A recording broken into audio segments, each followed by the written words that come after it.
Yes, you won't believe how many people are actually claiming benefit at the moment. It's crazy. And it's understandable because there's not a lot of work. Why is that? Because AI is taking over. But that's a different story. Hi, folks. Lean in because we're diving into something big, very big. And this is going to have a big shift in the UK. Yes, there's big headlines at the moment for the economy again. Over 1 million people in the UK are now claiming universal credit in just 1 year. That means so the last 12 months, another 1 million people are claiming benefit. That means they're not working, they're claiming benefit. And why is that? What's behind it? And what does it really mean for all of us, including you? So stay with me because I want to know what you think about what's going on, because this is getting crazy. Because you got to be honest, mate. There's only so much money in the pot, isn't there? And that pot is running very, very thin. But anyway, we're going to find out what's going on starting right now. Analyzing the news.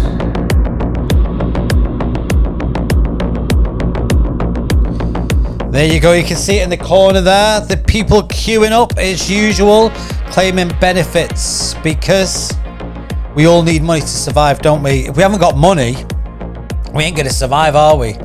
We all need some sort of income. Now, if you're working, that's great, but yeah, well, it's not that great because the cost of living is extremely high at the moment, and it isn't gonna slow down. There's no chance of that.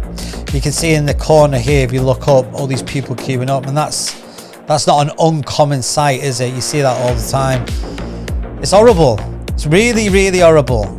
So what's the headline in the news? Let's find out what is actually going on, because something's going on and you need to be aware of it. The number of universal credit claimants, basically people who are claiming benefit, has literally jumped from about 7.2 million to 8.3 million in just the last year. That's an increase of around 1.1 million people. That's big, isn't it? And you think about it. They're claiming all that benefit. That's millions and millions and millions and millions of pounds, which is coming out of the taxpayer. But there's only so much money in the pot, and that's being distributed out. So what's going to happen? Again, taxes are going to rise, prices are going to increase because someone's got to pay for it. The poorer get poorer, the richer get richer. It's the same old thing, isn't it? It's all over the news today. Let me get this up. Can I see it? There you go. Universal credit. Can you see that? Universal credit claimants soar by over 1 million in a year. New figures show. This is on Sky News. There's an image there of the Job Centre Plus. Let's have a look. It says the number of universal credit UC claimants has soared to 8.3 million people, up from 7.2 million at the same time last year. New governments have now shown. This is a 1.1 million increase in the space of a year, and it is it's the largest annual rise in total claimants since the early COVID pandemic, when 12 months to April 2021. Right, let's get into this, because this is important to know, because if you don't fully understand what's actually going on, you're going to find out, right? Because it's very important. You can't just ignore this and say, well, it's got nothing to do with me. It's got everything to do with you. Everything. Because this increase of around 1.1 million is massive, because this is a regular thing. Once this happens, every action has an equal reaction. It's a law of polarity, isn't it? It's because so much money, which is going to be billions, is coming out of the economy again, and it's not going to stop. It's bloody depressing, but you can't not look at it. You've got to pay attention to it. You've got to focus on, right, what's going on. We have to know. We can't live in fear. We have to know exactly what's going on, because it's going to have a direct effect on you. So what would you do if you saw a 15% rise in anything? Now think about it. A 15% rise. Let me know what you think. Put your comments below, because this is really important. Don't be quiet. Don't relax. You can relax, but talk about it. Let me ask you again. What would you do if you saw a 15% rise in anything overnight, like food prices, bills, everything? Now 15% is a lot, because we all budget, we all have a certain amount of money, and we say, well, that's our food money, that's our bills, that's our rent, that's our this. Now it's just gone whoosh, higher, but the money coming in stayed the same. So it's not rocket science, is it? People can't afford it. In other words, they haven't got the money to sustain the cost of living. The only way they can do it is if the prices drop or wages go up, but they're not going up. They're just staying the same and nothing's changing. And benefits are staying the same, but they're not rising. More people are claiming, so eventually what's going to happen is when people are claiming benefits, they're not going to get as much. So who are these claimants? Who are the people who are making the claims? It might be you, it might be someone you know. A lot of people do it, so there must be someone that you know, if not you, who claims benefits. Now the benefits isn't just for people not working, it's also for people in work on low incomes, or for those who can't literally work. Now it's very interesting, about 4 million people, that's nearly half of total claimants, people who claim, are classified as having no work requirements, which means they don't have to actively look for a job. Now those people, which include folks in full-time education, these people with children under 1 year old, or people judged to have no prospect of work because of illness, either physical or mental illness. There's a lot of them. There's a lot. Like me, I've always worked. And everyone I knew worked full time. Now I look around me now, and I'd say only 50% of the people I know work full time. What is going on? Did you expect half of claimants to have no job search requirements? What do you think that says about the system? In other words, you can claim benefit. You don't even have to look for a job. Now that's great if someone wants to sit on the backside and do nothing. But how does this affect the whole spectrum? Well, it's not going to affect it in a positive way, is it? It's going to affect it in a negative way. In other words, something's got to give. And the pieces that people are going to be giving is you, even people on benefits, because they're going to stop it. They're going to lower it that much that people will be just eating bloody rice and beans, and that'll probably be a luxury after a while. The world's not looking good, folks, but again, having conversations like this helps it, because it broadens our awareness, makes us more conscious of what's going on in this mad world, because it is mad. Everything's upside down, everything's backwards. What's that there? Is that the news there? Right, we don't want to look at that, do we? Is this to do with what we were looking at?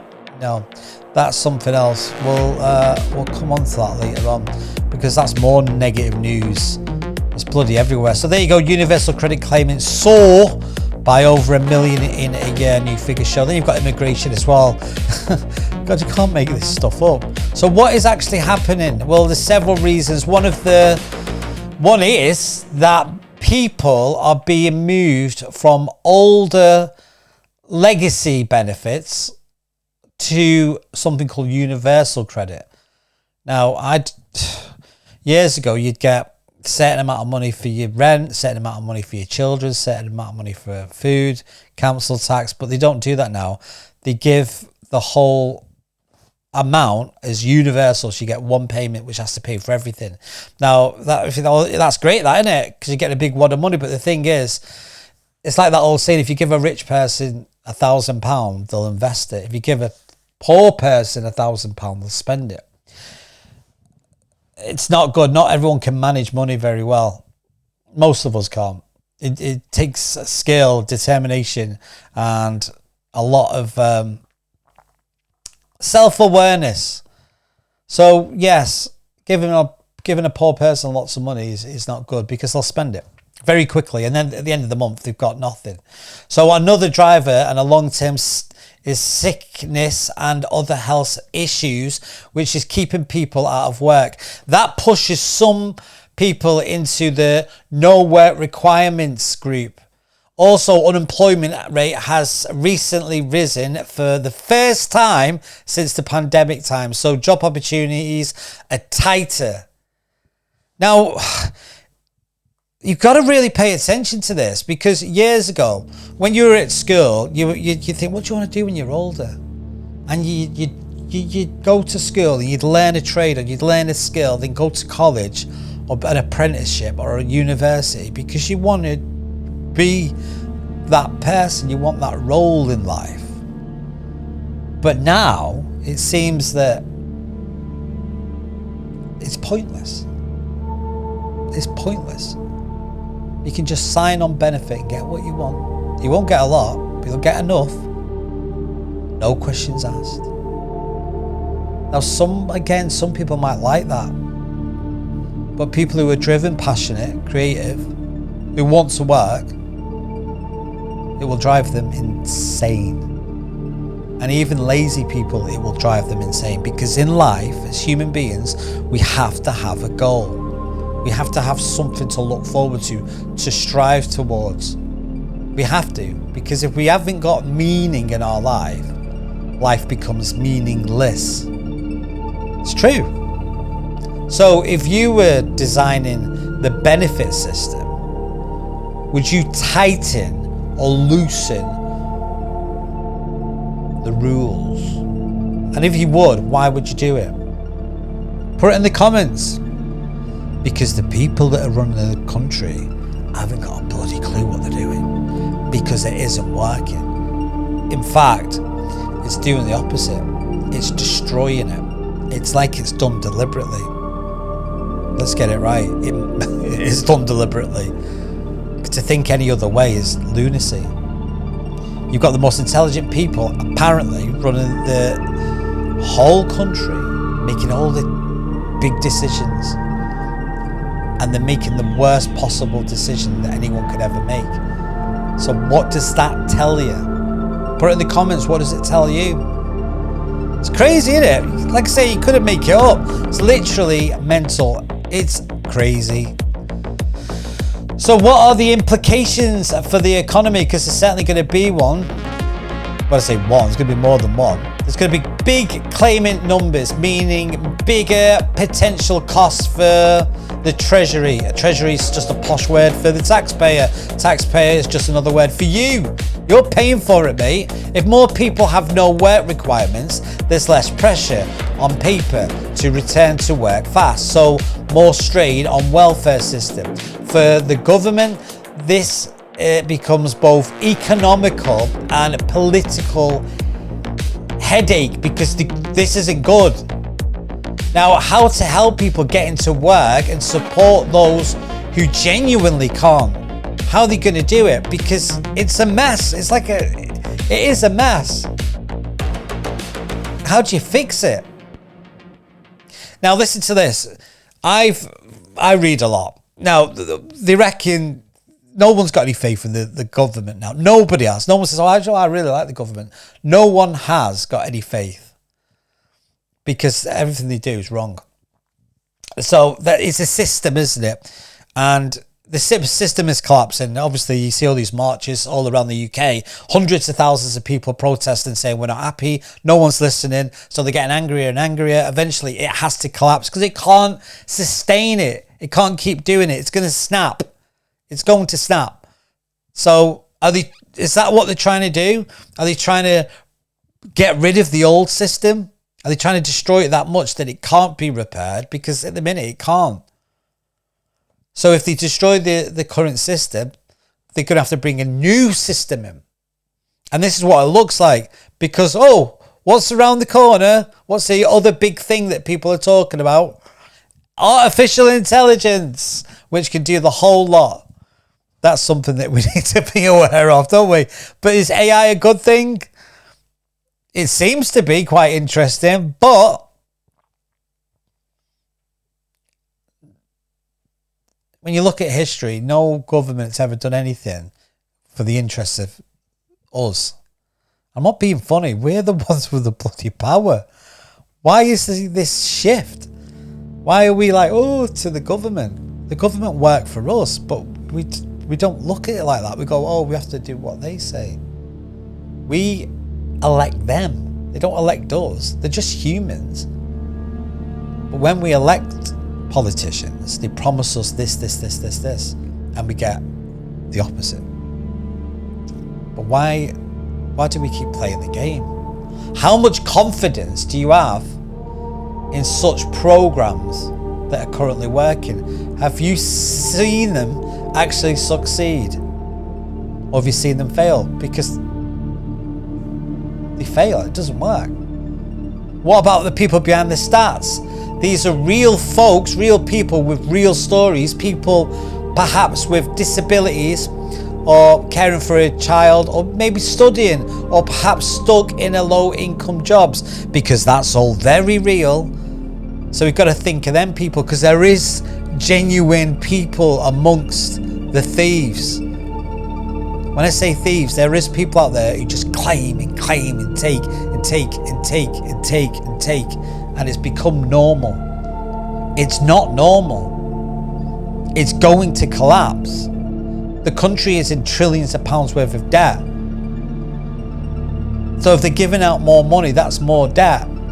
And the only way to subsidize that debt and pay for it is to raise taxes. That means food, gas, electric, council tax, utility, everything goes up. And that's what we're seeing in the UK. It doesn't stop, just keeps on going up. Keeps on going up and up. So why aren't they stopping and say, right, we're going to have to stop benefits, or we're going to have to make it tighter? No.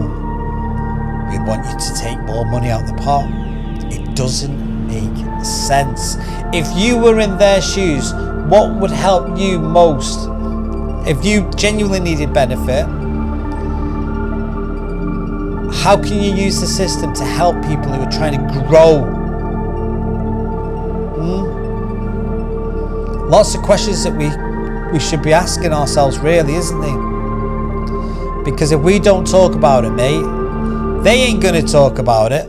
They're just going to let it go and think, you know what? Oof, it's down to us. What if a job opportunity doesn't grow fast enough to absorb everyone who can work? What if there's not enough jobs created? What do you think about that? Are we seeing a structural shift, i.e. more people permanently out of work? Or is it just a temporary blip? It's not a blip, mate. I don't know, because AI is coming to the game, hasn't it? Because AI is here, it's going to shift everything, because AI can do pretty much anything any human can, a lot better as well. Do you think the rise in temporary shock, like what's happening, like the pandemic hangover, because this is the aftermath of the pandemic, because before COVID, everything was sort of all right, wasn't it? Then they had COVID, which literally destroyed the whole world. And now here's the repercussions of it. But we would have got through it. It would have been all right. We would have bounced back. But since COVID, more and more things have come into place. We've had wars with Russia, blah, blah, blah. Then everything goes up. Now AI suddenly turned up out of nowhere. It's a bit of a coincidence, that, isn't it? It's a bit of a coincidence. Oh, God, you can't make it up. So my thoughts on this, I find it a bit worrying, but also understandable that the economy isn't perfect, right? Jobs are changing. Health issues are increasing, especially mental health, because people are fed up. But on the flip side, if the benefits get too easy to access without any exceptions, then there's a high risk, well, a huge risk of dependency. And I'm saying risk, not judgment. What I mean by that, once you become dependent on something, then what does that do? You think, oh, I can relax. They can take care of it. But what does that do to a human being? If you're not self-aware, developed, if you don't know who you are, because you don't have to worry or think or take responsibility. What does that do to you as a human being? Does it make you expand and become stronger, fitter? It doesn't. It just makes you go smaller and smaller and smaller. And what eventually will happen, you'll just be, what is this? There's no drive or passion. There's no reason to do anything. It's like getting your arse wiped. People won't want to get up in the morning. People are just saying, what's the point? You can't live like that. The world can't be like that because you're a human being. You're a creative being. You were born with an intellect, which means you've got the ability to think. And you have got a passion, even if you might not be aware of it. You have got one because you're a creative human being, because you were made in God's image and God is a creator. True story. What would you like me to dig into more on these individual stories? Comment below. What do you think the answer is? But in my opinion, the answer isn't we need a savior. In my opinion, we need to save ourselves. And how do you do that? By taking responsibility. By getting mentally, emotionally, physically, spiritually stronger. Do not lean on other people's understanding. Do not rely on other people. Because if you do that, because you're giving away your power, you're giving away your freedom, you say, well, they'll take care of it. And you think, oh, that's great. But is that going to be the future? Or are you suddenly going to have the rug pulled underneath you, and before you know it, can I have my money, please? No. But I rely on you now. Now you're screwed, mate. Now you're screwed because you relied on the government too much. You rely on someone else too much. So when that money stops, what are you going to do? You're screwed. You're literally screwed. And you have to do everything that person says for you to survive. Because now you're not independent. That's the thing that you have to be aware of. You are not independent once you give your power to other people. And what I mean by that, if you're claiming and just relax and thinking, I'll just rely on them, once that stops and you think it won't stop, it will stop. Okay, then you have to do what they say, because they'll say, we're not going to give you the money anymore. But we know you can't get it from anywhere else because you're not independent. And you've come this far now that you've relied on us that much that you can't defend for yourself. So we'll give you the money if you do exactly what we say.